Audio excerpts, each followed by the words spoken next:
Hi, Lorena. Thank you so much for joining me today on the Venture Love podcast. I'm so excited to have you.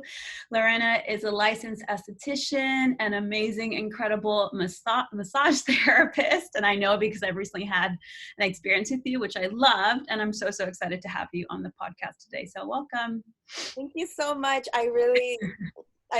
This is really cool that you invited me, and I'm really excited to do this podcast with you. Yeah, I'm so excited to have you on. I think everyone, and I'm meeting more and more mamas and women. And so through this experience, I'm sure everyone will benefit from getting to know you and hopefully book sessions with you because you're amazing. Like your hands and your personality, just you in general is amazing. So glad I met you and so glad to have you on the Venture Love podcast. So today's topic is on skin health, body health, and I wanted to talk a little bit about you and your history, and maybe if you're open and willing to sharing about how you got into this role, into this position, and just share a little bit more about yourself, that would be wonderful. Of course.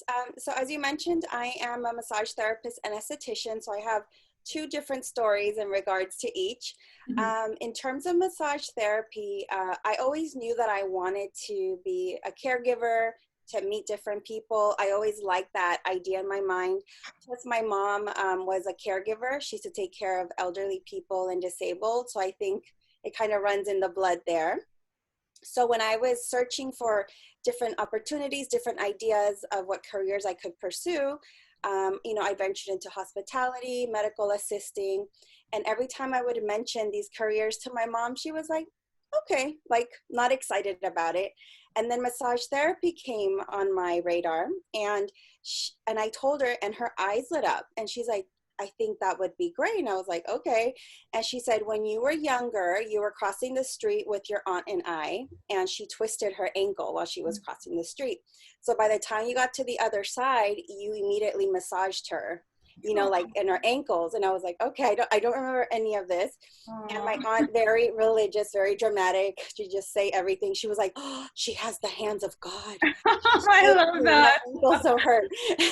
And I was like, okay, well, I think that might be. And my mom was like, yes, let's do it. And she took me to the school. We did all the paperwork, and everything just worked so like smooth. It was definitely one of those meant to be moments. And then in terms of an esthetician, I started my career working in a spa as a massage therapist. So I was around a lot of estheticians, and I also had cystic acne myself. So I just remember how painful that was, both physically and emotionally, and plus getting all kinds of information and advice from everyone. It was very stapled in my mind and my memory. So when I decided to become an esthetician, I just knew I wanted to be that safe space for someone, that no judgment zone. And I want to help you, but I don't want to fix you. I wanted that safe space. And as we're going to talk more, just it being part of a self-care recharge as opposed to pure vanity. Mm-hmm. I love that. I love that story that your mom shared with you. And I think it's interesting that sometimes it's stuff that we may not remember, but it's stuff from our childhood that gets like reignited as an adult, and you realize, well, maybe that is what I meant to do, or maybe this is my calling or something I'm passionate about. That's beautiful. And you really do have hands of God. Oh, really amazing.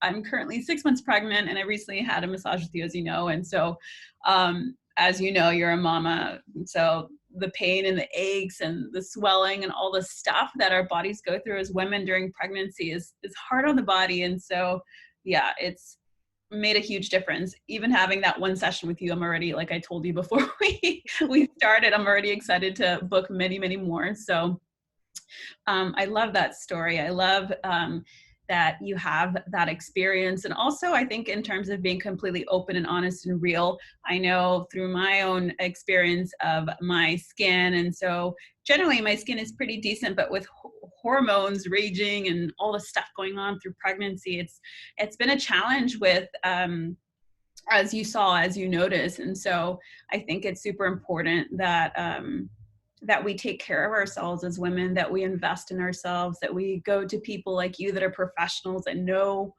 what you're doing and you know how to help us. And like you said, you're not just putting a Band-Aid on the problem, but you're helping us get to the core of the problem and, heal and feel better. So Yeah, and as we were talking, partly during the massage when we were in the facial portion, mhm, we're pregnant, there's hormones, a lot of activity with the hormones.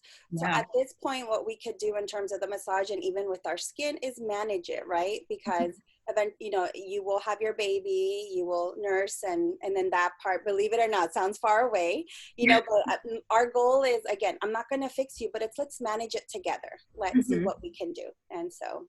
Yeah, no, and I love that. I love that. I felt really good. And I think in terms of like skin health and overall, I talk about mental health and wellness, but I think it's all so connected in who we are as women and the world that we live in, the society that we live in. We want to look good, but we also should focus on feeling good, and that starts from the inside out, right? So in terms of all of the experience, and I know you've got a ton in the world of skin health, what would be maybe like for someone who might be coming to you wanting some support, or maybe what would be the first few things that come up, or that you find yourself constantly repeating to women as you work with them in terms of taking care of their skin and skin health, that would help them feel better and look better?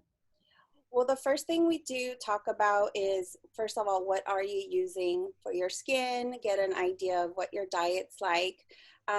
Sometimes when we do have certain skin issues, it is very common for people to over process their skin, and they're actually doing more damage than helping. So definitely starting with that gentle approach and then increasing our treatments. So I think that's a big thing. Just be gentle with yourself. Don't overdo it. And that's why I'm here to give you step by step, because I know skincare, there's a lot to it and it can get confusing. But once you have a general idea what to do, and then again, I understand ingredients, I understand the steps, I'm more than happy to be that person. So yes, see your esthetician and be gentle with your skin. I love that. And it's so true. There's, I'm sure everyone listening and watching this knows, like, there's a bajillion products out there to consider. I mean, whether or not you go to some place like Walgreens or you shop online or wherever it is that you go to buy your products, there's a bajillion stuff out there. Oh, yeah. So I think it's nice that you're promoting, being gentle to your skin. Because I know when I've had, flare-ups or annoying things, and all you want to do is attack it and get rid of it and Mm-hmm. cover it up, which, is, if you're going to work or on a date or living life, you don't want to come across that way. So I love that you're saying being gentle to your skin and going to a professional is so important. Yeah. Absolutely. I love that. I love that. And so in terms of, I know you're a mama and I know you're in this industry. What would be some tips or some things that come to the top of your mind for just women in general that are hoping to feel better? Is there anything that comes to your mind in terms of what you would share, any advice for women? Especially in this day and age, we're at home a lot more. We're probably not going out as much. And as I mentioned to you, when I came to see you, I had zero makeup on. I have some on right now, but I had my mask on and I was like, oh no, this mask is just ruining it for me. Is there anything that you would recommend for someone in that situation? Well, as you said, I'm a mom now. As much as I did my job as good as I did, once you experience something yourself, the empathy definitely goes up. So I think I have so much advice, but during pregnancy, I would say, again, let's try to manage the pain. You don't have to be uncomfortable all the time. Mhm. Your body's changing, and it's okay to give yourself some self-care. You're doing an amazing thing right now, and I'm referring to you. You're creating this Thank you. beautiful baby. And so, yeah, just don't shy away from getting massages. I personally, they were lifesavers for me, Mhm. in order for me to do my day to day. And then I would say, once you're a mother, there's other challenges, the sleep deprivation, it could be tiring, and it's all about baby, baby, baby. And 98% of the time, yes, like it's all about the baby. Mhm. But well, maybe I'll change the percentages later. I'm just exaggerating. But what I see happening is that, as mothers, we put ourselves last, and And eventually we need to come out of that and find ways to recharge. When we talk about self-care, yes, self-care for me is what we do on the day-to-day in terms of what we eat, what we put on our bodies, but recharge, meaning that battery needs to be recharged. So my advice would be find an outlet where you can recharge. That could be walking, meditation, talking to a friend, getting a massage, getting a facial. You know, the mentality shouldn't be that it's a luxury. It's more like, hey, you know, I'm gonna do these things and I'm ready to keep going. Mhm. So that's what I would tell is yeah, that's just, I don't know, I get so passionate about it because I love it. I remember, you know, before my child, I would see the women at the spa going in and they would tell me I have kids. So in my mind, I was like, oh yeah, they're getting their massages. They'll probably go here and there and float around the city. And then once I had my baby, I would get the massage and think that that was going to happen to me. And I would get home and everything was waiting for me to, you know, the chaos that comes out of love. And so that's where I changed my mindset and saying, hey, I'm going to recharge. I'm going to take it as a recharge than just this fluffy in the air type of feeling. So if you see it more that way and take away that mom guilt that does creep up, I think you're on your way to, you know, in order to care for someone else, you need to care for yourself.